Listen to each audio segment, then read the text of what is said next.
Bank of America is starting to get selectively bullish on the industry, resuming coverage of Western Alliance and First Horizon at buy. Is the dust starting to settle here? Joining us for more on his call, Ebrahim Poonawala is BoA Securities analyst. It's good to see you, Ebrahim. Welcome.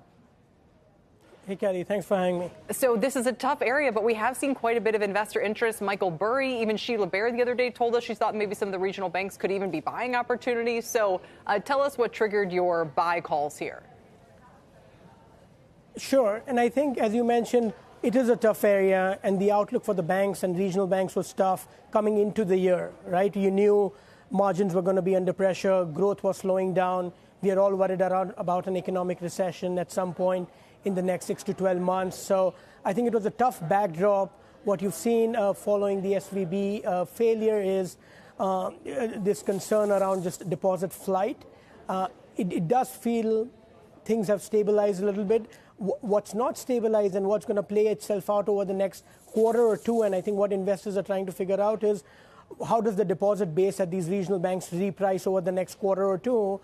And I think you're solving for that, you're solving for the macroeconomic outlook, and as we move further away from the last Fed rate hike, have a better sense of just what the economic downturn is going to look like, I think there should be some stability that returns to the sector over the next few quarters. Let's talk about the two banks that you have just reinstituted coverage on at buy ratings. One is Western Alliance.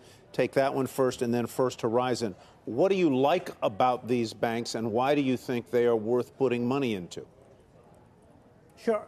So let's start with Western Alliance, and I think the distinction we made, and we called this out in the report, was when you look at the banks that have failed, 80-90% of their deposit base is uninsured. When you look at Western Alliance today, about 80% of their deposit base is actually insured. So it's the reverse when you think about just the coverage and from deposit insurance. Beyond that, what we would also call out is, unlike some of the other banks, this bank was extremely profitable. So coming into the year, Western Alliance had a return on tangible equity north of 25%. As a result, their ability to absorb higher funding costs is much better than what we've seen with some of the other banks. And to be fair, it's much better than a lot of the other regional banks. So yes, they've been in the eye of the storm, and I think management team, and we've seen this over the last 2 months, has done a decent job navigating all of this. And when we look at the stock trading at about 40% discount to tangible book, there is a disconnect, and we like the risk reward. So it's not out of the woods. I think we need some sense of stability, but you have a bank that's highly profitable, a management team that's done a good job navigating this last couple of months. And when we look at the outlook, I think the risk is skewed to the upside with Western Alliance.